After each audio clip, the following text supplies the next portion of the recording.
Muito bom dia, queridos amigos, todos aqueles que vêm aqui participar do nosso terceiro Congresso Brasileiro de Conselheiros da EPPS da ABIPEM. Estamos hoje encerrando este grande evento e, com certeza, todos vocês que vieram aqui buscar um pouco de conhecimento irão voltar para casa, com certeza também muita coisa boa aqui que vocês estão tendo e aprendendo com todos os nossos palestrantes. Lembrando que a ABIPEM busca sempre trazer para que vocês possam assimilar os conhecimentos técnicos e se atualizarem nos mais diversos temas de gestão do RPPS. E estamos chegando, então, à finalização deste grande evento e agora começamos hoje, nesta manhã, com um tema acompanhamento legal. Entre outros assuntos, serão tratados aqui os atos externos que devem ser acompanhados pelos conselheiros, projetos de lei, ações judiciais e decisões do CGU e também dos tribunais de contas. Para coordenar esta atividade, com muita honra, convidamos a Leia Prachedes, ela que é presidente da Associação dos Institutos de Previdência do Estado da Paraíba, também presidente do Instituto de Previdência de Cabedelo e faz parte também da diretoria no Conselho da ABIPEM. Bom dia a todos. É um prazer imenso estarmos aqui na finalização desse grande conclave realizado pela nossa amada ABIPEM. Parabenizamos a todos vocês que saíram de seus estados e municípios para estarem aqui nesse evento tão relevante e que tem trazido uma temática específica para a categoria de conselheiros, tendo em vista a responsabilidade de cada um de nós frente à séria causa previdenciária junto à qual atuamos em nossos estados e municípios. Esperamos que todos tenham aproveitado bem este momento e possam sair daqui motivados para fazer melhor do que estavam fazendo antes junto aos seus RPPS. E, nesta manhã, como já foi dito, estamos aqui recebendo essa pessoa linda, maravilhosa, a doutora Magadá, que, geralmente, quando estamos aqui ao lado dela, enquanto palestrante, me sinto orgulhosa disso, pela contribuição que você tem dado a todos nós, nos ajudando nesses conclaves a melhorar a nossa atuação junto aos nossos institutos de previdência. Com ela, a palavra. Muito obrigada, Léa, pelas suas palavras, né? Às vezes a gente fica bem emocionada por conta disso, porque temos muitos amigos ao longo desses anos, já desde 2004, que nós estamos aí viajando pelo Brasil, né? Tratando da nossa previdência, né? Então, eu me sinto muito honrada e agradeço as suas gentis palavras. E agradeço a ABIPEM por, mais uma vez, estarmos aqui colaborando, né, procurando trazer a vocês a nossa experiência, o que nós entendemos, né, as nossas interpretações, né, que fazemos de toda a nossa legislação, as decisões que são dadas, que muitas vezes nos surpreendem, nos chocam, né? Então, a gente está procurando fazer o nosso trabalho da melhor maneira possível. Então, estou aqui a postos para falar de um tema que eu gosto muito, que é falar para os conselheiros, né? Eu estou empenhada em muitos lugares, eu vou para dar palestra para conselheiros, porque eu acho que o conselheiro tem uma função muito relevante dentro dos nossos institutos previdenciários. E, então, eu vou começar a projetar ali os nossos slides. Fizemos poucos slides, mas com bastante informação e com algumas discussões que eu acho que interessantes que nós podemos aqui trazer para vocês, que podem ser até contestadas, né? Porque as pessoas falam, mas como eu, conselheiro, vou ter toda essa atribuição? Eu acho que aí a gente podemos discutir também isso. Bom, Então, vamos lá. Por favor, quem que vai passar? Eu mesma? Bem, primeira coisa para a gente entender qual é a função do conselheiro, nós temos que entender o que é a unidade gestora, né, do Instituto de Previdência. Bom, então, a primeira coisa, gerenciar, o que faz a unidade gestora, né?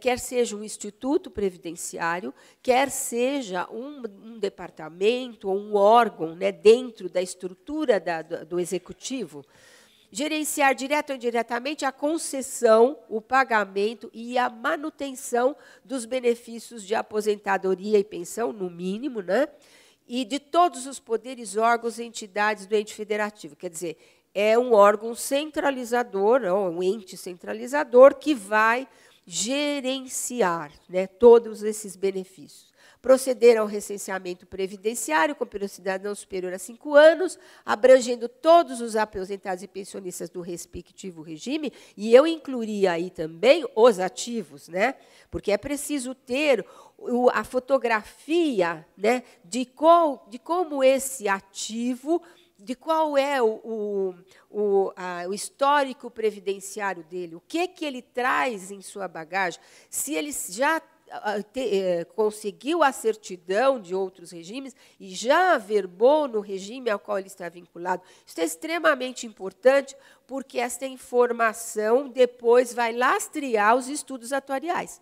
Quer dizer, um estudo atuarial que eu não sei, o histórico, né, previdenciário desses servidores é um estudo atuarial, não é fidedigno, né? Eu tenho que saber todos os servidores, ativos e inativos, né? Quer dizer, principalmente os ativos, qual é o histórico previdenciário dele. E isso, então, englobaria esse recenseamento ou até uma atualização anual, né? O município de São Paulo, sempre cito o município de São Paulo, que a gente recebe em casa, né, um pedido de informação sobre a sua vida. Quer dizer, então, você vai ter que atualizar isso anualmente, é feito no seu aniversário, para que não haja um impacto de muitas informações ao mesmo tempo. Então, isso eu acho que é um instrumento importante para os regimes, né? Disponibilizar ao público, inclusive por meio de rede pública de transmissão de dados, informações atualizadas sobre as receitas e despesas, bem como os critérios e parâmetros adotados para garantir o seu equilíbrio financeiro atuarial. Isso aqui é importantíssimo, né? O direito à informação, agora nós temos a lei do acesso, é a transparência, e isso também repercute para os conselheiros, as decisões dos conselheiros têm que estar disponibilizadas, se não na sua íntegra, pelo menos um extrato do que foi decidido nessas reuniões, né? O que esses conselheiros estão fazendo, isso é direito dos servidores ter esse acesso do que os seus representantes estão lá fazendo, né? Contar com um órgão colegiado que irá acompanhar e fiscalizar sua atuação. Isso está na 9.717. Ou seja, aqui nós temos a natureza jurídica desses colegiados. Importantíssima. Ele acompanha e fiscaliza, né? Bem, então, qual é a situação jurídica? Nós já estamos falando, né? Esses órgãos que são colegiados, eles têm que estar na estrutura das unidades gestoras. Quer dizer, não importa se é um instituto previdenciário, não importa se é um departamento da prefeitura, mas porque há muitos aí que não existe, né, o instituto, que não existe a autarquia, existe um departamento, um órgão vinculado ao executivo, e que tem uma autonomia maior, já que trata de um assunto que não pode ter uma ingerência política, né? Então, ele tem lá as suas competências, mas ele também vai contar com um colegiado dentro da sua estrutura. Tá? A responsabilidade, isso é muito importante, né? Embora vocês tenham aí, aqui, onde que é aqui? Acho que é aqui. Embora vocês tenham uma citação na lei 9.707 com relação a essas leis, elas foram revogadas, na verdade, né? Essas leis aqui foram revogadas por essa lei complementar, que é a lei que trata do regime complementar. Mas nós temos a lei de improbidade administrativa, que é a 8492 de 92. E lá vocês vão ver que o que eles consideram agente público para fins de responsabilização, uma gama enorme, não é só o servidor, mas é aquele também que contrata com a administração pública, é considerado agente público para os efeitos da lei. Então, o contratado pela administração também pode estar aí submetido à responsabilidade. E aqui o nosso conselheiro também, porque ele é um servidor público que está agindo, né, está fiscalizando, e ele pode ser, sim, responsabilizado por omissão ou por ação, né, com culpa ou dolo, enfim. É uma responsabilidade, quem fiscaliza, nós sabemos, tem uma grande responsabilidade, né? E as infrações serão apuradas por processo administrativo. Quer dizer, então, a infração será a mesma coisa, uma infração aos poderes, quer dizer, aos deveres que têm os conselheiros. É uma infração administrativa e que pode ser apurada por processo administrativo.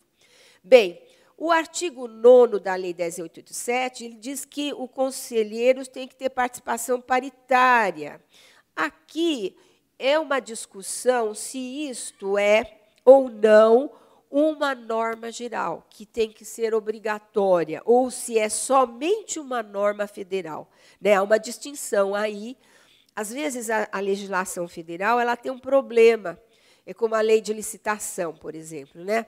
Ela diz, essa lei trata de normas gerais, que algumas não são tão gerais assim, e que aí, ao longo do tempo, se vai construindo o que é norma geral, o que não é norma geral, o que é norma específica. Será que, aqui eu coloco para vocês, será que o município não tem autonomia para não manter a paridade, por exemplo? Né? Às vezes tem município que não tem nem servidor que se dispõe a ser conselheiro.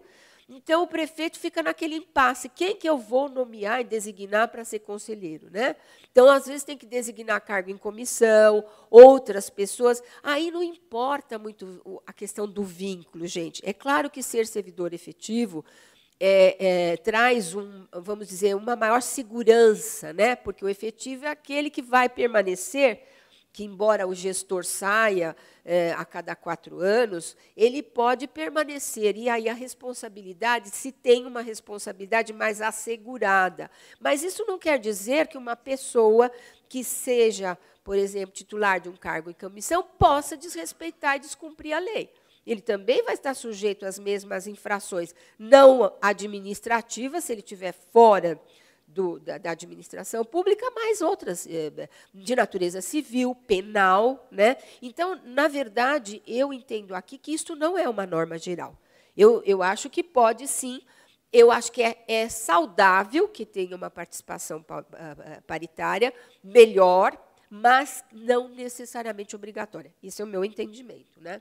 Bem, o fundamento de representação, né, qual que é o fundamento jurídico, legal, dessa representação dos servidores nos conselhos? É o artigo 10 da Constituição Federal, né, onde ela diz que é assegurada a participação dos trabalhadores e empregadores. Vocês vejam que aqui não fala nada de paridade, que impede igualdade, não diz isso. Né? A própria Constituição diz que é assegurada a participação.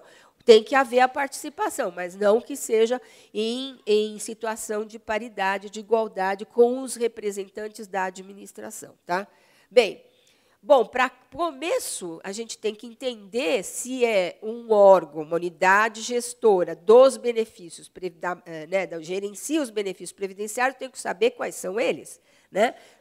Então, nós temos lá na Constituição, que a Constituição, diga-se, né, é norma obrigatória. Né? Os municípios, às vezes, têm... Alguns municípios acham que tem autonomia, independência. Autonomia não é soberania. Né? O município tem autonomia para dispor, só que ele está vinculado às normas constitucionais. Agora mesmo a gente estava no café discutindo. O município pode editar lei sobre aposentadoria especial? Né? Então, será que o município tem essa autonomia? A gente está vendo agora que as decisões judiciais estão colocando uma pá de cal nisso. Não pode dispor, o município não tem autonomia para isso. Quem que pode dispor sob norma aposentadoria especial? União, né? É a União a quem compete, isso está decidido já num recurso extraordinário com repercussão geral. Então, na verdade, o município não pode criar, por exemplo, né, uma vale-creche, estender para os aposentados pensionistas com recursos previdenciários, porque isso não é um benefício previdenciário, não está catalogado, inscrito nesses benefícios previstos na Constituição Federal. Então, a Constituição é para ser observada. Né?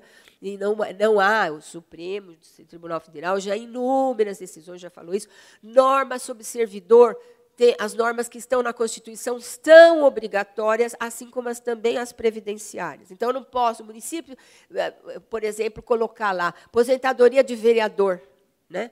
E incluir no regime próprio. Pode? Não, não existe isso. O regime próprio é para quem? Para os servidores efetivos, né? Titulares do cargo efetivo. Não é para agente político. Tem uma distinção ainda, né? O que é agente político, o que é servidor, né?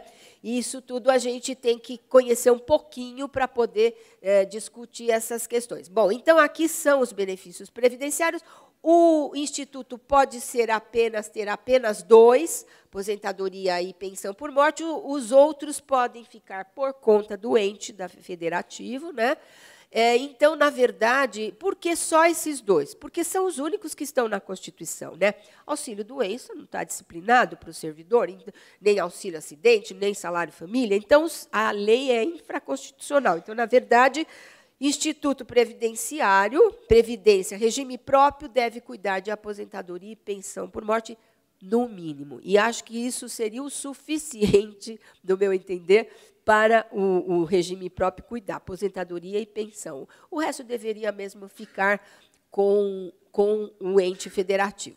Bom, então, aí já falamos, né, das cestas básicas, e aí nós temos aqui cestas básicas. Isso é uma discussão muito séria, porque, às vezes, o prefeito quer, né, instituir, mas ele não quer pagar. Então, ele institui para os ativos, ele fala assim, os inativos, quem paga é o Instituto. Aí tem que falar, prefeito, não pode, nós não podemos pagar com recurso previdenciário. Né? Abono, né? Dá abono para todo mundo, para os aposentados e pensionistas, assim, aí aqueles que não podem receber abono, que são os não paritários, então não pode dar. Então, se o prefeito quiser dar, ele que dê lá com recurso prefeitura, mas com os recursos previdenciários, não. Não é que é impossível dar, vedado dar. O que não pode é, com recursos previdenciários, vocês estarem pagando isso. Né?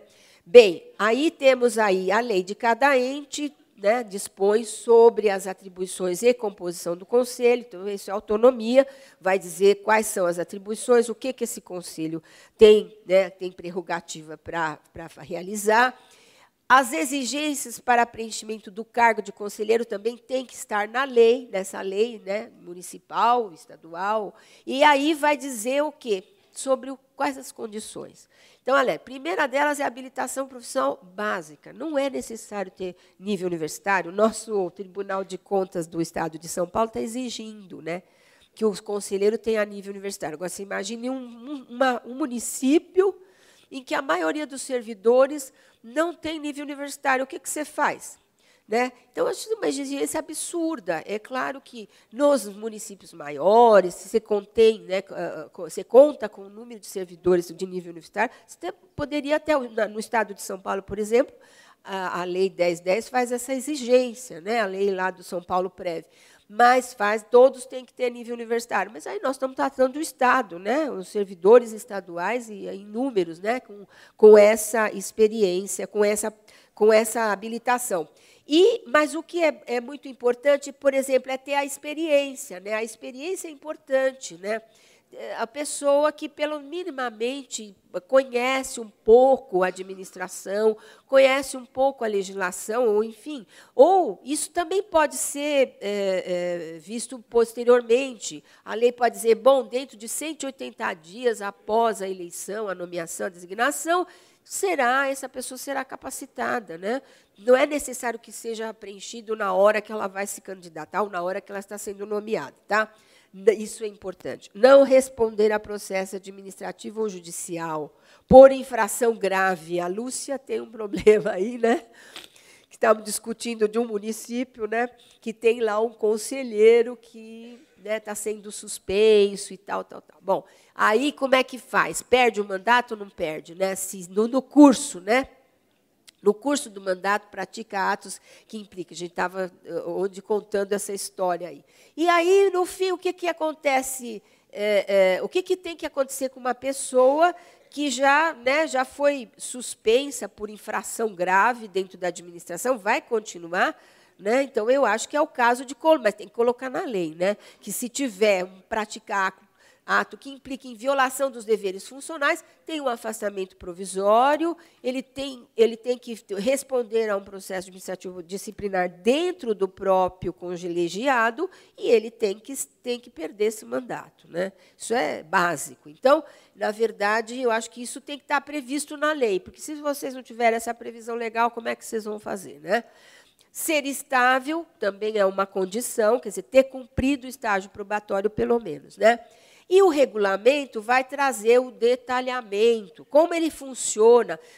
Não é necessário colocar, sabe, como é que funciona, como é que convoca. Pode até pôr lá as coisas básicas, quórum e tal, de decisão, mas o detalhamento, quem vai ser o secretário, quem não vai ser, como é que se processa, quantas vezes por semana, isso tudo é um detalhamento que não deve, a meu ver, estar na lei. A lei fica muito densa, e qualquer coisa que você altere, você tem que alterar uma lei é mais difícil de alterar do que um regulamento. Né? Então, coloque as básicas, né? Os deveres básicos, né, e os direitos também, né, porque o conselheiro também tem direito, e aí deixa o resto para o regulamento. Bom, então vamos falar um pouco das atribuições dos conselhos, assim, genericamente, o que eu tenho visto pelos institutos aí afora. Alguns contêm um dever, aliás, uma atribuição de aprovar normas procedimentais para a concessão. Na verdade, ele não aprova a concessão do benefício, mas ele aprova como é que isso se processa. Outros colocam aprovar a concessão, outros ainda homologam, né, a concessão. Depende aí de cada ente aí o que vai ser colocado nessa lei como atribuição. E existem ainda que nem o Conselho nem fala nada sobre aposentadoria e pensão, nada. Não é isso que... Não tem essa atribuição. São Paulo é isso, eles não passam nada por eles, para o município de São Paulo. Os conselheiros não sabem o que está acontecendo na concessão da aposentadoria e da pensão. Bom, que eu acho que é uma coisa grave. Né? Eu acho que o conselheiro deve ter essa prerrogativa. Bom, defender o ato de aprovação perante o Tribunal de Contas, porque, veja bem, se você aprova uma concessão de uma aposentadoria, depois, quando vem o Tribunal de Contas questionando, o Conselho tem que se reunir para dizer, não, esse ato, sim, tem legalidade, tem, né, ou não, né? Aí, se você concorda com o tribunal, então, mas isso aqui você tem que defender. Se você aprovou, você tem que defender porque que você aprovou, né? Minimamente. Né? Manifestar-se. Aqui é uma coisa interessante. Nós temos um caso, né? Inclusive, que me pediram o parecer, eu dei o contra, e eles aprovaram contra o parecer. Né? Então, assim, era uma professora, diretora, aliás, era coordenadora pedagógica. E ela queria aposentar pela especial. Ela era titular de um cargo efetivo de coordenadora. E eu dei o parecer que não podia. Aí o conselho se reuniu e disse, não, nós vamos aprovar. Aprovaram. Aí o que aconteceu? 3 anos depois, aí a mulher está mandando, o tribunal está mandando voltar. Então, assim, você cria um problema para quem? Para o servidor. Né? Essa coisa de falar, eu tenho até um ditado, como é que é a história? É melhor amarelar, não, é melhor vermelhar antes do que amarelar depois, né? Não é isso? Um adágio popular que tem muito sentido. Quer dizer, é melhor você dizer não. É o que eu sempre digo, conselheiro, está em dúvida sobre o direito? Nega, porque a pessoa vai para o judiciário. E aí, se for o judiciário a entender que ela tem direito, é mais fácil negar do que dizer sim e depois chegar ao tribunal, mandar voltar a pessoa. Imagina o transtorno dessa pessoa, depois de 3 anos de aposentada, ter que voltar para cumprir mais 5 anos. Dizer, gente, né? Então, eu falei para eles, ó, vocês estão criando um problema, não deu outra. Né? Bom, manifesta sobre questões polêmicas. Então, essas questões polêmicas também têm que ser submetidas ao conselho. O que é uma questão polêmica? Que ninguém sabe ainda qual é o entendimento. Então, a aposentadoria especial, por exemplo, né? O que nós vamos fazer nesse caso aqui, que a pessoa trouxe uma certidão, mas não diz que o tempo dela é especial? Vamos acolher ou não vamos acolher? Tem gente acolhendo tempo que não é seu. Tem gente que está acolhendo a certidão que não diz que a atividade é especial. E aí o que vai acontecer? Vocês acham que isso vai ser compensado previdenciariamente? Né? Não, né? Tem gente que se afasta e afasta, sem vencimentos. Aí vai, pega um emprego lá e tal, e está sujeito ao INSS. Lá contribui para o INSS, traz a certidão e a verba, e o município a verba. Depois, na hora de compensar, a compensação desse tempo, não tem compensação desse tempo. O INSS não compensa, o regime geral não vai compensar períodos que estão dentro do regime próprio. Né? Então, essas questões são polêmicas? São. E aí, como é que vai fazer? O conselho tem que ser chamado e tem que dar a sua opinião, o seu parecer. Né? Zelar pela verificação e comprovação dos casos de invalidez. Gente, isso aqui é sério. E aqui eu já vou me adiantar, que eu estava conversando ali com os colegas sobre a readaptação. A readaptação não é um instrumento que está lá no nosso estatuto, né? Todos os estatutos têm. Quem não tem no seu estatuto a readaptação? Todos têm, né? Então, tem um artiguinho lá que fala, servidor será readaptado em cargo, né? Em cargo. Aí fala essa, bobagem, né? De readaptar em cargo. Aí eu tenho um professor que está lá com problema, não pode dar aula, eu vou readaptar em que cargo? Qual é o cargo que posso dar para esse professor? Gente, não tem sentido isso que está na lei. O que os institutos, o que os municípios fizeram, copiaram a Lei 8.112, que é a lei federal, e que lá há uma gama de cargos assim, vamos dizer, auditor interno, auditor externo. Aí a pessoa que está trabalhando na rua tem lá um problema de trombose, não pode mais trabalhar ambulando, né, andando. Então, ela vai para o auditor interno, ela tem o cargo lá do auditor interno. Gente, isso aqui, eu até acho inconstitucional quando fala atribuição de cargo. É atribuição de função. Ou seja, você tem que mudar a lei para possibilitar a aplicação, a implantação do programa de readaptação. E os conselheiros têm uma tarefa muito séria nisso, tem que ficar insistindo com o executivo, que é para implantar o programa. Eu até defendo que o programa possa ser implantado no próprio instituto, é interesse do município, do instituto. Por quê? Do regime. Por quê? Porque você evita os casos primeiro, de invalidez, né? De invalidez precoce. Segundo, quer dizer, a pessoa readaptada, ela está contribuindo. Então, na verdade, há um interesse aí também, né, um interesse comercial, digamos assim, né, de ter essa pessoa permanecendo como contribuinte. E, olha, eu estudei muito essa história da readaptação, eu vi a jurisprudência e há casos de condenação do município porque não readaptou. Gente, a readaptação é poder-dever. É poder e é dever da administração.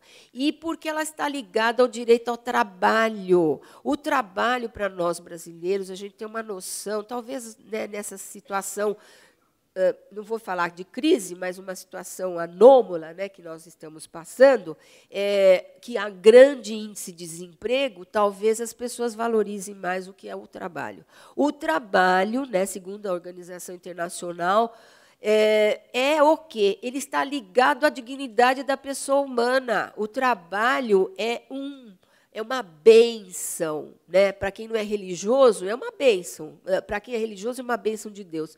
Então, assim, é um trabalho, ele dignifica o homem, o trabalho. Se você ser útil à sociedade, é uma coisa em que não tem preço. Então, como é que eu pego uma pessoa com 35 anos, uma professora, porque tem problema de cordas vocais, e aposento?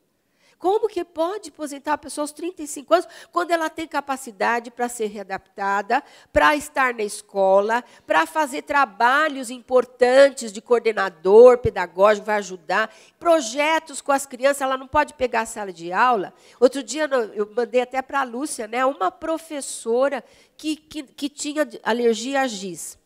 E aí, gente, uma parafernália total que criaram com aquela professora. No fim, ela foi à justiça e ela ganhou. Quer dizer, não deram a mínima importância àquela pessoa. A gente está discutindo aqui que talvez, até eu falei com a Lúcia, olha que horror, essa moça deve ter entrado, no ingresso ela deveria saber, todos deveriam saber que ela tinha uma alergia. Imagina eu, com essa alergia, né, tá lá com o giz, né? Quer dizer, e aí eu vou fazer meu exame pré-admissional com professora e o médico falou: a senhora tem alergia? Ah, tenho sim, uma rinite aqui. Ah, tá bom, apta. Apta. Aí, o primeiro mês lá que eu estou escrevendo lá com giz, aí nem tem mais giz, né? Agora não é mais, mas tem lugar ainda que tem giz, né?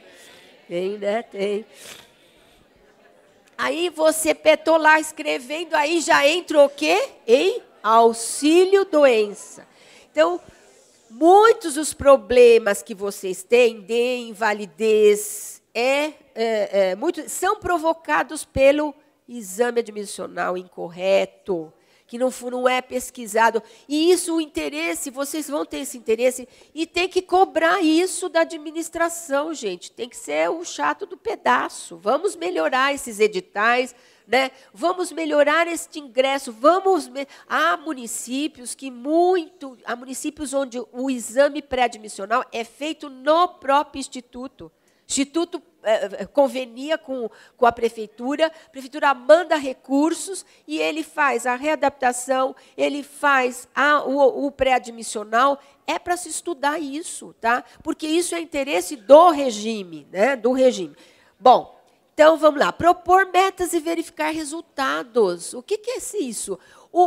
Então, vocês começam lá a ver que tem tanto pessoas aposentando por invalidez, por problema de ombro, por problema de ambulação. Aí, vocês têm que fazer levantamento, né, da incidência das aposentadorias precoces. A pessoa entrou, em 7 anos ela está aposentada. Eu brincava quando eu estava lá na educação, que eu fui assessora da educação há muitos anos em São Paulo, procuradora assessora, né? Então, eu brincava, eu falava assim, tem gente que entra na prefeitura para se aposentar. Entra para se aposentar. Quer dizer, entra já com um problema qualquer, e aí vai de auxílio-doença, em 7 anos está aposentada. Como é que eu posso, então, minimizar isso?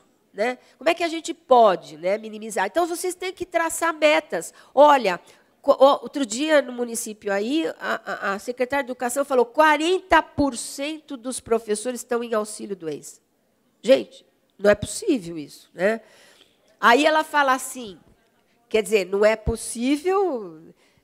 aí ela fala assim para mim, aí eu vou à festa, né, que tem um forró lá, aí estão lá todas as professoras dançando, sambando, aí quando passa por mim, passa assim. Faz cara de doente, né? Então, assim, não, ou então põe no Facebook, né? Olha nós aqui, nós lá na Grécia, né? Tá lá com síndrome de Burnout, né? Outro dia eu estava vindo lá do instituto lá da praia, lá de coisa, aí notícia no rádio, que um servidor de um determinado... Eu sempre conto a história e não conto o santo, né, gente? A gente tem ética. Então, aí o servidor estava em auxílio-doença, e aí ele postou no Facebook que ele estava na Grécia, né? Auxílio-doença. Quer dizer, então, olha que foi se tratar de certo com os gregos, né? Tomar alguma poção mágica. Bom, vamos lá. Manifestar-se sobre avaliações atuariais e auditorias contábeis. Quer dizer, o que eu estou propondo é o seguinte, vamos traçar metas. Nós estamos com 40% vamos ver o que está acontecendo.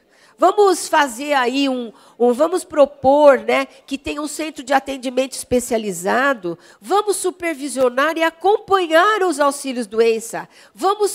Olha, gente, a pessoa tem que sentir que ela tem um olho, né, supervisionando. E aí, vamos chamar essa pessoa todo mês. Você está com depressão? O que você está... Lógico, com os profissionais habilitados, assistente social, enfim, com os profissionais habilitados, dá uma supervisão nessa pessoa. Quer dizer, a pessoa vai se sentir vigiada, fiscalizada. E, olha, não está lá sambando no forró, pede uma reavaliação do médico. E já falo, ela estava sambando no pronto. Como é que ela está com problema de coluna se ela estava lá lambada? Como é que uma pessoa com coluna... Né? Meio difícil. Né? Daqui a pouco eu vou travar aqui. Bem, outro dia eu fui a uma festa, né? E aí um servidor me tirou para dançar uma lambada, né? E aí, eu não posso fazer muita coisa, porque depois no dia seguinte eu vou dar a palestra, ninguém fica, né, não se fia mais no que eu falo, porque assim, eu vi a senhora lá sambando. Bem, e aí ele falou assim, não, eu falei, não sei dançar lambada. Não, é só a senhora requebrar. Eu comecei a rir, falei assim, se eu começar a requebrar aqui, amanhã ninguém vai. Vou falar, essa doutora aí não é confiável, né? Bom... Bom, manifesta sobre projetos de lei. Isto aqui está em vermelho, né? Em vermelho é bom porque chama atenção. Isso aqui é de extrema importância. Isso não se acostuma, não estamos acostumados a ver isso. O prefeito faz lá um projeto de reestruturação, ou resolve fazer um projeto de aposentadoria dos guardas, né? E nem pergunta para o Instituto, o que vai dar aí, né? Não pergunta, faz o projeto. Então, vocês têm que colocar na lei isso de vocês. Tem que mudar a lei e falar, olha, o Instituto tem sim. Não é para impedir que se aprove um projeto de lei. É para deixar claro, fazer uma avaliação atuarial do impacto deste no projeto, né? Como é que vai ser isso em termos de aposentadoria, não só no termos de quem já está aposentado, né, que tem o problema da paridade, a questão da paridade, mas também os impactos futuros, né? Então, se você lá dá um aumento no cálculo de uma gratificação e que essa pessoa vai levar isso para a aposentadoria, como é que fica, né? Qual que vai? Ela tem, no mês seguinte, ela se aposenta, dá lá um aumento, tem um lugar aí que dá um aumento de 25% quando a pessoa se aposenta. Tem uma determinada gratificação que, na hora que aposenta, muda, passa para 25% a mais.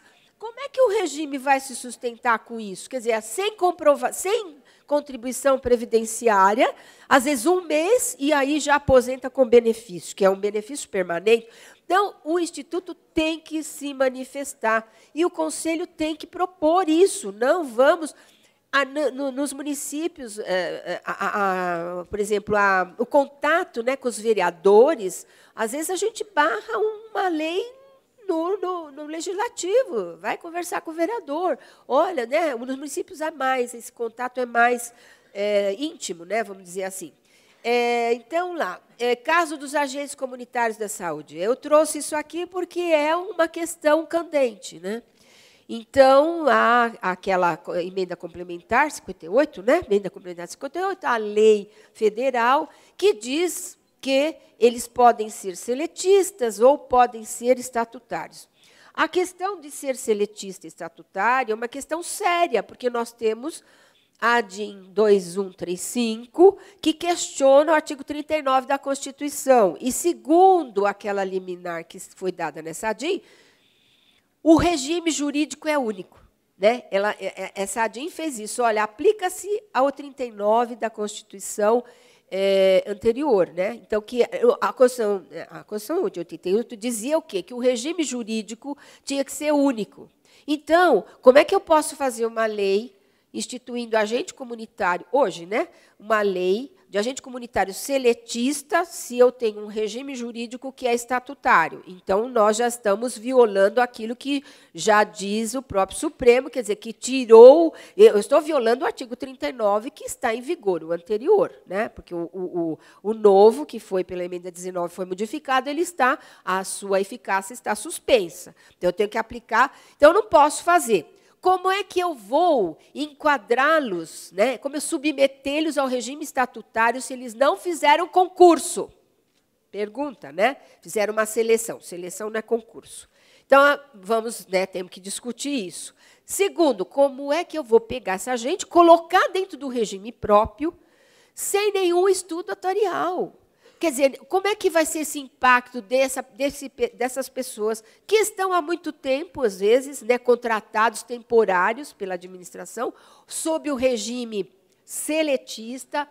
E, quer dizer, como é que vai ser essa passagem? Gente, essa migração dá um impacto brutal na questão atuarial. Eu vou colocar óbice, e quem já está aposentado como agente comunitário, que você sabe, seletista, pode aposentar e continuar trabalhando? E aí, vai ter esse impedimento, ele não vai poder estar no regime? Ou quem está há 2 anos para se aposentar? Eu vou, mesmo assim, admitir que esse que está há 2 anos de se aposentar pelo regime geral, ele vem e se aposenta no regime próprio? Gente, essa questão dos seletistas migrarem para o regime estatutário é uma questão seríssima, tem que ser estudada, porque o déficit atuarial vai lá na Lua, vai para a Lua. Você tem um déficit atuarial, porque surgindo, o São Paulo fez isso agora, pegou 20 mil servidores seletistas e incluiu todos no regime próprio. Mas São Paulo não pode ser tomado, digo município, não pode ser tomado como base. É um instituto que tem 75 bilhões de déficit atuarial. Então, 1 bilhãozinho a mais e 1 a menos, né, não vai fazer falta, né? Quer dizer, 75 bilhões é bilhão, né? O federal é 1 trilhão e 200 bilhões. Então, não é o caso de nós, municípios menores, que estamos com déficit atuarial razoável, alguns são até superavitários. Então, essa migração tem que ser estudada. E vocês têm que opinar, sim, porque vai impactar o regime. E o Conselho Neofiscal, ele tem que dar a sua manifestação, né? Tem que convencer de que, sim, vamos migrar? Vamos, mas de que modo vamos migrar, né? Vamos colocar aí uns óbices de que pessoas que não poderão passar para o regime. E tem outra, viu? Essa migração de servidores seletistas, já vi decisão que ela tem que ser opcional. Quem quiser que opta, não pode ser goela abaixo, não, tipo assim, para baixo. Quer dizer, isso é decisão judicial, dizendo, não, a pessoa às vezes não quer ser submetida ao regime próprio, quer ficar lá no regime geral. E porque o regime geral, inclusive, para algumas funções, é melhor que o regime próprio, por conta dos reajustes anuais, que são, às vezes, melhores. Então, a pessoa lá, um operacional, um servente, que está todo ano, se ele fosse aposentar pelo regime geral, ele vai ter mais benefícios ao longo do tempo do que estar no regime próprio, né? Isso é uma situação que a gente tem observado, sim. Bom, propor e implantar programas de pré e pós. Você me diz quanto falta, hein? Tá? Quantos minutos faltam para eu encerrar? Porque assim, eu tenho um monte de coisa para falar e, no fim, não vou falar nada. Hã? Ah, tá. Bom, propor implantar programas de pré e pós-aposentadoria, quer dizer, os servidores têm que ter esse contato com o Instituto, né? Esse pós, principalmente, também, ele é importante, o servidor chamar o servidor, vamos fazer programas, né? Há institutos que colocam lá, faz o coral, ou faz cursos para os aposentados, né? É um programa de pós-aposentadoria, e de pré também, senão a pessoa que não está preparada para se aposentar, mulher não, né? Porque mulher se aposenta e já pega outra função, que é a função de casa, né? Agora, o homem, às vezes, vai para o jardim, vai ficar lá jogando, e aí pode dar uma síndrome do pânico, né? Fica com todo quanto é doença que aparece, porque aí a mulher fala, olha, vou aqui de casa, você não vai ficar, não. O cara vai para a rua, aí ele tem que ir para a rua, né? E aí pode dar um problema mental aí. Bom, enfim. O propor a utilização de... Isto aqui importantíssimo, né? O que é isso, aposentadoria especial? Acho engraçado a gente estar preocupada com a aposentadoria especial. A gente devia estar preocupada com a saúde do trabalhador, né? E não com a aposentadoria dele. A saúde do trabalhador é que é essencial. O Brasil é o 4º país do mundo em acidente de trabalho. Gozado, por que será? Você compara estive lendo, né? Compara um trabalhador brasileiro com um trabalhador, uma decisão judicial até interessante, ele fala isso, o trabalhador brasileiro e um trabalhador italiano. trabalhador italiano não trabalha, meu bem, se ele não tiver condição de trabalho. Ele não trabalha. O sindicato, e aí eu chamo, o sindicato está fazendo o quê? Né? Os sindicatos têm que trabalhar nesse sentido, de exigir que a municipalidade, porque o nosso servidor é um servidor igual ao trabalhador da iniciativa privada, igual. Ele tem os mesmos direitos, ele não é porque ele é servidor que ele pode ser ignorado pela administração. Então, a administração pouco se importa se ele está sendo protegido em sua saúde ou não. Quantos de vocês têm no município programas de prevenção de tuberculose, pressão alta, diabetes? Tem? Tem? Vocês têm? Qual que é o município?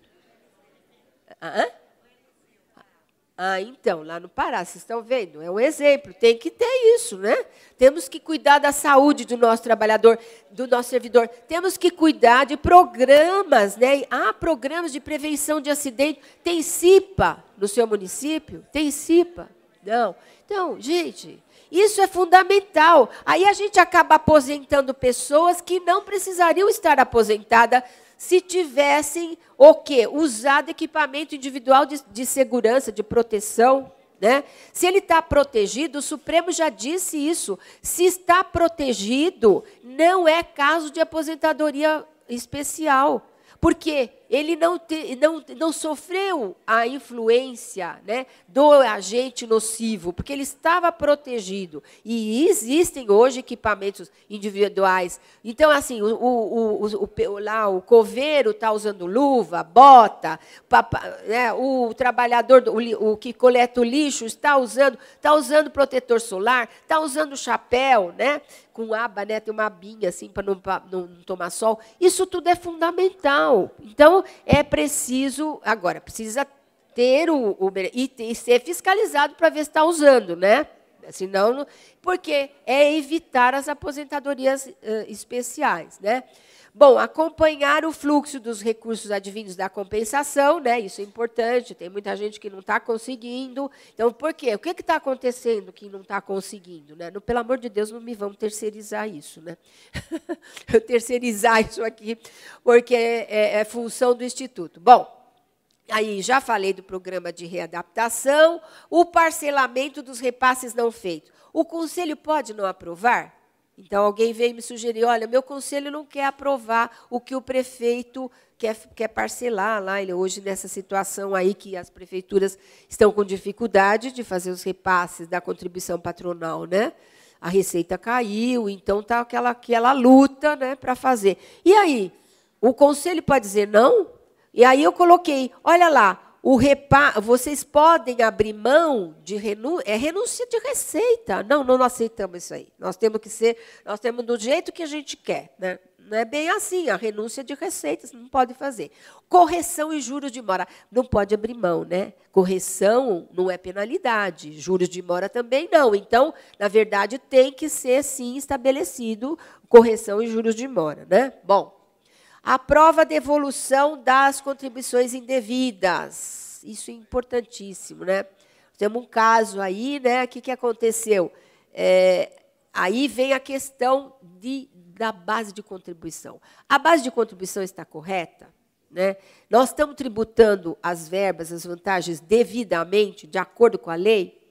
Nós estamos contribuindo sobre verbas que não vão ser incorporadas na inatividade, quer dizer, que não vai levar para a inatividade, por exemplo, verba transitória, indenizatória, hora extra, adicional noturno, né? Jornada suplementar de professor. E aí, nossa legislação está como? Será que depois surge o problema? De repente, a contribuição é indevida, né? E aí o servidor contribuiu, o município aí que está com um cipoal de ação judicial. Quer dizer, todos os servidores estão pleiteando a devolução da contribuição previdenciária. Imagine o baque que vai ser para os regimes próprios, para os recursos previdenciários. Então, aí o município está diante desse impasse, está lá na lei que o Conselho tem que aprovar. E o Conselho não aprova. e pronto, vai para a justiça, vamos pagar pela justiça, se for o caso, né?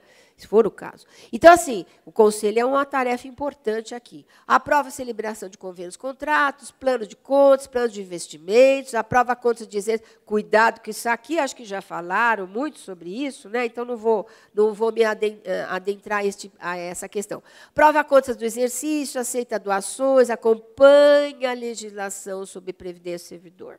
Então, assim, agora foi editada a Lei 13.135, né, que altera a pensão, auxílio-doença, do regime geral e do servidor federal. O município está obrigado? Não, não está obrigado a fazer isso, mas é recomendável, certo? Quem já mudou a sua lei? Vocês estão propondo. Ótimo. Então, o Conselho tem que insistir nisso, né? Esse critério, os novos critérios para a concessão da pensão por morte, importante, né? Vai trazer um benefício grande aí para os regimes próprios. Até um outro dia, um presidente de instituto falou: ó, se essa lei tivesse em vigor, eu estou aqui com um servidor de 85 anos, que casou com uma menina de 19 e faz 5 meses. Se tivesse em vigor, ele já não ia pagar essa pensão, né? Mas, como não estava, ele teve que pagar 29 anos. A menina e o cidadão, 85. Bom, outra. O direito do servidor à informação, a gente já falou. Outra coisa, o Conselho, ele tem que ser um canal de comunicação entre a administração e o servidor. Ele tem que saber, sim, explicar para os servidores o que eles estão fazendo. O que eu tenho observado, gente, eu não sei o que vocês acham, mas eu tenho observado assim, que os institutos de previdência, eles são endemoniados, né? O servidor considera o instituto como um demônio que está na minha vida para me atrapalhar, não é assim? Não é? Ai, nossa, briga, né? Briga, vai lá, briga com o presidente do instituto, briga com o diretor, briga com não sei o quê, porque eles querem. Então, o que está faltando? Primeiro, comunicação. Segundo, né? Capacitação, dar palestra para os servidores sobre a importância, né, do regime, sobre a importância do equilíbrio financeiro atuarial do regime. Quer dizer, trazer para essas pessoas a consciência previdenciária, né? Aquilo que outros países têm. Né? Como eu sempre digo, na Alemanha, 5% do trabalhador alemão está em auxílio-doença. Por que só 5%? Será que o alemão é mais forte que o brasileiro? Não, primeiro que os sistemas de proteção do trabalhador são realmente mais, vamos dizer, mais potentes, mais efetivos, né? Mais eficientes. Mas o alemão, ele tem consciência de que ele não pode ficar encostado. Gente, vocês já viram essa expressão? Ai, estou encostada na caixa. Não é isso? Olha só, encostada na caixa. Não, é verdade. Ele fala, estou encostada na caixa. Então, encostada. Gente, olha que coisa mais absurda isso. Quer dizer, não é isso, né? A previdência é vida. Nós temos que zelar pela saúde, sim, mas o servidor tem que ter consciência de que ele não pode lesar a previdência. E aí também chama a atenção de médico, a gente não tem nenhum médico aqui, né? São os protocolos médicos. O médico chega, desculpa, não são todos, claro, né? O da Lúcia é maravilhoso, da Dr. Francisco. O médico chega e fala assim, estou com entorse aqui, doutor, 6 meses, pá! 3 meses de licença. Gente, cadê o protocolo médico? Eu não entendo nada, mas será que o protocolo médico dá 6 meses para quem está com entorse? Sabe o que é? É para não vir aqui durante o tempo, não me amolar, né? Eu estou muito ocupado, eu quero logo me ver livre. A gente tem que exigir isso dos médicos também. Cadê os protocolos médicos? Por que essa licença? Olha, 6 meses, que eu saiba, é dado para quem tem tuberculose, não é isso? 6 meses? Acho que é, né? Então, assim, a gente não pode invadir a seara médica, mas a gente pode sim cobrar. Eu acho que auxílio-doença, aposentadoria por invalidez, são processos que têm que ser acompanhados não só pelo médico, mas por uma equipe multidisciplinar, pelo assistente social, pelo fisioterapeuta, enfim, por outras pessoas que podem... Eu sei que vocês vão falar, doutora, mas a gente não tem esses profissionais, né? Às vezes tem lá na prefeitura, né? Então, convenia lá com a prefeitura e eles vão lá dar um auxílio para vocês, né? Nesse sentido. Quer dizer, ter este olhar de criar esta nossa consciência no nosso servidor de que o Instituto está para protegê-lo e não para ser contra ele. Ele é contra, né? Ele não obtém auxílio-doença, aí ele vai lá, faz um escândalo, ameaça, né? Então, a gente tem que desfazer isso, né? É um trabalho de formiguinha, mas né? Bom, publicar as decisões aqui. Acompanhar os pareceres, decisões da Consultoria Geral da União junto ao MPS. Vocês sabem, tem uma consultoria, que é a tal da CGU, e ela emite pareceres, isso é importante, né? Vocês acompanharem. Eu sei que, às vezes, tecnicamente, às vezes o conselheiro não entende muito bem, mas entende alguma coisa ali, muito técnica, não. Mas, no final, ele tem um entendimento, né? Vamos fazer isso circular entre os nossos conselhos, né? Como início da ata, olha, o presidente, ou sei lá, quem convoca, gente, saiu uma nota técnica do Ministério, saiu o conjur que ele deu. Eu achei interessante esse parecer aí 287 de 2013, que trata do tempo de serviço e atividades concomitantes. É aquela questão do servidor que era seletista, depois migrou para o estatutário e quer ter o mesmo tempo nos dois regimes, né? Então, essa é uma questão muito fundamental para os regimes próprios, que a maioria migrou, né? Era seletista e migrou para o regime próprio há pouco tempo. Então, é uma questão muito séria para ser abordada. A desaverbação de tempo. O que eu vejo na Instituto vai lá, pede desaverbar, ou pede no município, o município pega e desaverba um tempo que está surtindo efeito. Eu quero esse tempo, desse tempo aqui eu quero levar para outro lugar. E o município desaverba. E aí você vai falar com a pessoa, eu sempre fiz assim, por que agora eu vou mudar? Não é? Não tem? Vocês não conhecem essa história? Né? Eu sempre fiz assim, porque agora vem esse povo aí do Instituto metendo aqui às vezes a certidão não tem número. Não tem número, certidão de tempo sem número. Olha, gente, é por isso que a gente tem 5... Outro dia tinha uma pessoa que deixou 5 pensões, um médico. Ele tinha 5 aposentadorias. Né? E aí, ele usou ao mesmo tempo. Foi lá, o município se preocupou e desaverbou tempo. Como que você desaverba tempo que está surtindo efeitos na relação? O tempo não se desaverba. Só se ele for embora, desonerado, aí tudo bem. Então, você tem lá um tempo no meio, eu quero esse tempo aqui porque eu quero levar para o município X, porque eu quero lá ganhar adicional de tempo, de serviço. Aí ela, não, mas eu não estou levando o tempo. Não estou levando o tempo, estou levando só o tempo de efetivo exercício. O que é isso? Será que são duas coisas diferentes, que não são ligadas? Como é que eu levo o tempo de efetivo exercício e não levo o tempo de contribuição? Não entendi.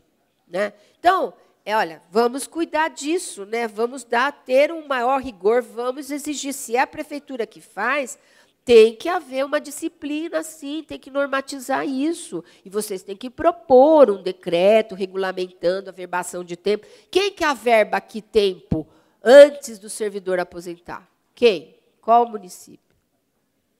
Só você? Qual que é?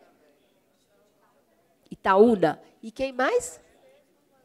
Então, vocês vejam, olha, os demais silentes também. A averbação tem que ser feita antes de se aposentar, não é na hora de aposentadoria. Por quê? Já falei. Primeiro, por a questão cadastral, né? O cálculo atuarial. E segundo, que tem que ser, já tem que não ter discussão. Outro dia, peguei uma certidão de tempo de uma servidora que trouxe, estava dirigindo para outro instituto. Tem que ter cuidado. Como que ela pegou quer dizer, ela estava usando 2 vezes, né? Emitiu a certidão e aí o município averba. Daí, quando chega na hora de aposentar, que chega lá no Tribunal de Contas, que é aí que ele identifica, né? Por enquanto, a gente não tem o tal do CIPREV, né, que vai esclarecer isso. Mas, enquanto não tem, a gente tem que ter. Quem de vocês, na hora que o servidor aposenta, vocês pegam a declaração que ele não acumula? Então, tem ótima providência. A acumulação de tempo não é só quando o servidor entra. Todo ano tem que ser renovado, principalmente médico, principalmente professor. Tem que ser renovado todo ano e na hora de se aposentar também, porque vocês vão ter problemas depois. Quando aí o Tribunal de Contas manda cancelar a aposentadoria, né? Falar, tá errado, ele já tem aposentadoria. Aí vocês cancelam, daí vocês vão entrar o quê? Aí o servidor entra com a ação em face do Instituto, né? É o Instituto que vai ter esse problema. Então, são todos cuidados que a gente está tendo. Então, o Conjur lá tem algumas, tem esses pareceres, né? O Conjur 6804. É só entrar www.agu.com, né? Não, .org, né? Não sei. A AGU é .org ou acho que é org, né? Org. É org. Bom, atribuições ainda. Acompanhamento, lá, eu já te acabei de falar. Acumula afastamento. Isso aqui também. Como é que o pessoal se afasta, vai embora? O Instituto não sabe nem onde está o servidor. Não sabe. Aí, depois de 10 anos, ele aparece lá, olha, eu estava afastado lá no município tal. Olha aqui a minha certidão do INSS. Gente, o que está escrito na lei de vocês? O servidor é obrigado a contribuir quando ele se afasta? Obrigado ou não? Depende, né? Se está obrigado, ele tem que pagar, certo? Tem que pagar, ele tem que pagar. E se não está obrigado, ele também tem que pagar. Por quê? Porque ele vai criar o quê? Um hiato nesse tempo dele. Ele acha que ele está coberto, que ele vai trazer uma certidão do estado onde ele trabalhou, que ele foi comissionado. Enfim, gente, a disciplina dos afastamentos tem que ser feita, tá? Dá o detalhamento, começa, a prefeitura é obrigada a comunicar para vocês quantos afastados eles têm, o nome, onde eles estão afastados. Vocês têm que saber, controlar, acompanhar, porque vai ser um problema na hora dessas pessoas aposentarem, entendeu? Então, vamos precaução, né? Ter precaução. E tem que ser cobrado da prefeitura. Todo ano a prefeitura tem que mandar a relação dos afastados. Outra coisa, está afastado no Estado, está vertendo contribuição, o Estado está mandando, tal, né, dentro daquela sistemática toda, mas aí ele tem um aumento de remuneração. Aí o Estado fica sabendo que os 11% é sobre o aumento? Não. Então, ele está pagando indevidamente. Vocês percebem? É uma situação que o Conselho tem que acompanhar, porque é contribuição previdenciária que não está sendo vertida para o sistema, ok? Os recursos aos tribunais de contas também, né? Aí depende da questão, e aí vocês vão ter que insistir na aprovação do ato, porque o ato é legal ou não, e isso, às vezes, é tarefa do Conselho, passar pelo Conselho esses recursos, né? Os conselheiros têm que assinar o recurso, né? Muitas leis exigem isso. Aconselhamento da direção do Instituto, né? O conselheiro tem que sugerir coisas para o Instituto, para o presidente, superintendente da autarquia, sugerir, aconselhar, né? Representar sobre irregularidades no ingresso. Então, se começa lá, logo que a pessoa entra, começa a entrar com auxílio-doença, a gente sabe de casos que a semana seguinte já está em auxílio-doença. Alguma coisa de errada houve. Será que o exame pré-admissional foi feito uma ficha, esse servidor assinou uma ficha de avaliação médica, tem problemas mentais, já foi internado? Isso, não pode, doutora. Pode sim, o município de São Paulo faz isso. Tem lá. O servidor tem que falar que doença que ele tem. Até a AIDS, ele tem que dizer. Não é que ele vai ser impedido de entrar, mas a gente tem que saber o estágio em que ele está. Porque se ele estiver incapacitado, ele não pode ser apto. Ele não pode ser admitido, gente. Então, assim, essas questões são colocadas. O Conselho tem que fiscalizar e tem que propor, né? Não digo que vocês, de um dia para a noite, vocês vão resolver todos os problemas. Mas é trabalho de formiguinha, né? Hoje, amanhã. Bem, estamos no final, acho, né? Estar em dia com as notas técnicas parecer do MP, ali, a nota técnica 4/2012. Alguém leu, né? As notas técnicas do Ministério são importantes para as decisões de vocês. Alguém lê, o conselho tem que... Eu digo, são às vezes elas...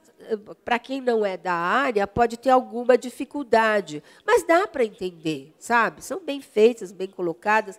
E aí, a questão jurídica, aí vocês têm lá, contam com o consultor, com o assessor, enfim, né, que pode ir lá dar alguma explicação. O conselho pode convocar o assessor jurídico do prefeito ou do próprio instituto, né, se tiver, para que ele possa esclarecer dúvidas. Ou pode até o conselho receba consulta de conselho. Então, o instituto, quando ele tem dúvidas com os posicionamentos jurídicos que são conflitantes, ele manda a consulta para a BIPEM, para mim, cai lá comigo, o conselheiro querendo saber a nossa opinião, o nosso entendimento. Isso é importante também, né?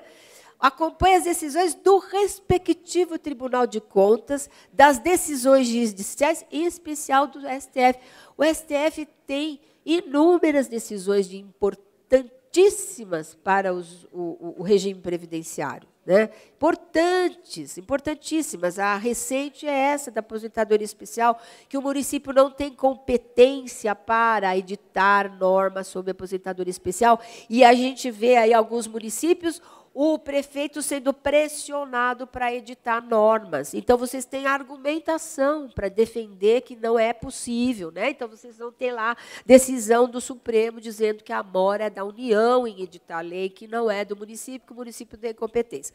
Bom, o Tribunal de Contas, é importante saber também as decisões dos tribunais de contas, que elas, quando elas são expedidas em consulta, é pré-julgamento. Tudo que cair lá, se tiver em desconformidade, o tribunal vai aprovar. Recentemente, o nosso Tribunal de Contas lá de São Paulo respondeu uma consulta sobre a aposentadoria de diretores de escola, que já estava super bem equacionado o NAD 3772, em que o Supremo disse: diretor de escola efetivo, coordenador de escola efetivo, não são os especialistas, não têm direito à aposentadoria especial. No entanto, a gente tem visto inúmeros municípios aposentando diretores de escola efetivos sob a aposentadoria especial. Então, agora, lá em São Paulo, tem municípios nossos lá que aposentam. Aí, uma diretora vai a juízo e ganha ação, ganha, às vezes, só em primeira instância, diga-se, né, Lúcia? Ganha em primeira instância, o Instituto não recorre, sabe? Aí aplica aquilo como lei, né? Então, aí estende, porque é pior. Uma ganha-ação, aí estende para todo mundo. Então, assim, aí eu quero ver agora o que vai fazer esse município, com inúmeras diretoras que foram aposentadas indevidamente. E aí, como é que eu faço? Eu posso anular uma concessão inconstitucional? Claro que sim. Olha o trabalhão que vocês vão ter. Quem aposentou indevidamente vai ter que anular. Ou seja, um processo, né, administrativo, garantir ampla defesa. Olha o trabalhão que é anular, né? Claro, todas as aposentadorias indevidas, alguém está aposentado indevidamente, uma pensão obtida por quem não tem direito, tem que ser anulada, né? Agora, vocês precisam observar o devido processo legal, o direito de defesa e também a questão da decadência. Eu posso anular uma aposentadoria que está há mais de 10 anos, né? Que está há mais de 5, né? O Tribunal STJ diz que é 5 anos. Bom, e aí? Como é que eu faço? Posso anular ou não? E há uma repercussão geral, um recurso lá no Supremo, dizendo que se eu posso anular uma decisão inconstitucional, que esteja baseada numa lei constitucional, depois do prazo de 5 anos. Está lá para discutir isso, mesma inconstitucionalidade. Bom, enfim, zelar pelo cadastramento do servidor, né? Bom, ter presente, né? Isso aqui é o conhecimento do conselheiro, né? Que ele tem que dizer, ele tem que saber qual que é a base de contribuição para fins de aposentadoria, né? O que é essa remuneração no cargo efetivo, que é é uma expressão usada na própria Constituição. Nenhuma aposentadoria ou pensão pode exceder a remuneração no cargo efetivo. Viu o que é? A lei de vocês dispôs sobre essa matéria, conceituou, limitou, disse o que é. Quer dizer, isso é fundamental que se conheça, né? Porque a aposentadoria, ela tem uma correlação com o quê? Com a contributividade e com a retributividade. Ou seja, nenhum benefício pode ser dado sem o competente custeio, assim como também não pode custear, no meu entender, custear alguma coisa que ele não vai levar, né? O servidor não vai levar para a aposentadoria. Então, essa questão aqui tem que estar prevista na lei. E o conselheiro tem que saber, porque isso aqui é a base. É a base, né, da fixação dos proveitos, das pensões. Se vocês vão aprovar uma aposentadoria ou pensão, vocês têm que aprovar o quantum também. Não é só ver se tem lá os requisitos, 20 anos de carreira, lá, 10 anos de carreira, 20 no serviço público. Não é só isso. Tem que aprovar o quanto foi fixado, né? Bem, parcelas, aí a questão das parcelas que são transitórias, né? Hora extra, está lá. E as gratificações permanentes? Gente, a gente vê município que tem, assim, 200 parcelas. Além do cargo, tem, assim, gratificação para cuidar de criança, gratificação... Escuta essa, Augusto. Augusto, escuta, ele está conversando, você vê? Ele sabe tudo, né? Está conversando, sim. Então, essa nova, gratificação para o procurador cuidar do processo. Legal, né? Tem também lá, olha só, viu? Cada parecer que ele dá, ele vai ter uma gratificação. Beleza. Já... Não, e a gratificação para cuidar de criança. A cuidadora na creche tem uma gratificação para cuidar da criança, né? Bem, então, isso tudo, assim, o professor trabalha na zona rural, né? Ganha lá uma gratificação da zona rural. Isso é do cargo? Mas ele não pode vir para a cidade e deixar de receber? Então, não é do cargo, né? É uma gratificação transitória. Se ele tiver uma contribuição, ele vai falar lá, eu contribuí, ou eu quero a contribuição de volta, ou eu quero isso na minha aposentadoria. E se ele entrar com a ação, ele vai ganhar. Né? Não é isso? Se ele entrar com a ação, ele vai ganhar. Então, vamos cuidar dessa nossa questão remuneratória. Ontem eu dei uma aula lá em São Paulo sobre uma aula inteira, 3 horas e meia, só sobre remuneração de servidor. É uma coisa, nós temos várias normas constitucionais, né, que disciplinam essa remuneração e que muitas vezes os municípios e mesmo estados não cumprem, né? Tá? Bom, aqui então nós temos essa questão do que entra e o que não entra na base de contribuição sendo discutida lá no STF, nesse recurso extraordinário, que eu aconselho vocês a acompanharem o que vai ser decidido lá, que é isso que vai... Imagina, já tem um voto do ministro falando assim, tudo é base de cálculo, mesmo que não vai levar, tudo, por causa do princípio da solidariedade. Se isso for o tema do sistema, vai aumentar a base de contribuição para a contribuição do servidor e vai aumentar também a do ente, né? Então, patronal. Então, mas eu acho, né? Acho que não vai ser essa a orientar o entendimento, mas o Supremo Tribunal Federal, às vezes, nos surpreende, né? Então, a gente precisa acompanhar. Gratificação dos conselheiros, agora vou com a parte boa, né? Pode gratificar? Sim, pode, desde que a lei tenha previsão, né? Outra coisa que é uma garantia, aqui nós estamos falando dos direitos já, né? Garantia de permanente capacitação. Aqui... isso é direito do conselheiro. Outro dia, a gente deu um parecer lá num caso de uma aposentadoria e a conselheira questionou meu parecer. Porque a pessoa estava em auxílio-doença e requereu aposentadoria pela emenda 47. Então, ela questionou, e eu disse que podia, tal. Ela questionou, quero que a assessora, a consultora, né, no caso, me esclareça sobre esse direito, porque eu não concordo. Ela está errada? Está certíssima. Ela questionou meu parecer. E eu respondi para ela, dei a explicação necessária. Falei, não, é que esse é um direito do servidor, o direito de se aposentar, e que ele tem direito a quê? A optar pela situação mais vantajosa. Não é pelo fato dele estar afastado em auxílio-doença que ele necessariamente tem que aposentar por invalidez, que era isso que ela queria. Não, ele não pode ter outra aposentadoria. Ele tem que se aposentar. Ela é uma pessoa leiga e ela escreveu, mas achei muito bonitinho, interessante. Ela fala, não sei, não sou técnica, não tenho informação, mas o meu sentimento é que ela não deveria. Olha que legal isso, né? Eu achei muito... Não fiquei constrangida, não, de explicar, porque eu acho que perguntar não ofende, né? Eu sempre tive uma chefe maravilhosa. Às vezes, quando eu entrei lá, ela ensinou tudo que eu sei. Ela chegava, procuradora também, é uma procuradora-chefe. Aí, ela é a minha mestra, né? Então, eu falava assim, ai, desculpe, vim aqui, eu quero saber isso aqui, eu não estou entendendo. Ela tem um apelido carinhoso, Peninha. Aí, porque ela coloca sempre as peninhas nas coisas. E aí, eu falei, Peninha, não estou entendendo isso aqui, o que você acha? Me dá uma explicação.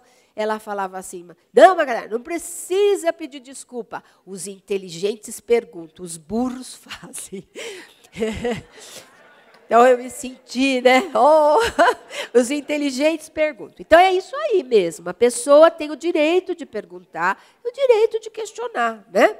Bem, não ser removido sem anuência, né? Porque daí alguém fica bravo com o conselheiro, porque ele representou, né? E aí pega e remove como penalidade. Então, ele tem que ter na lei essa garantia. Ele não pode ser removido, né? Enquanto ele estiver lá como conselheiro, ok? Ele tem que ter o pleno exercício das suas funções. Quer dizer, ele tem que... Isso garantia na lei de que ele, no dia que ele vai lá para exercer a sua função, ele tem que, pelo menos, ter a garantia de que não vai ser apontado falta naquele período, né? Ok? Está justificado, né? E acabou. Então, acabou. Agora, muito obrigada. Vamos às perguntas, que vocês são inteligentes.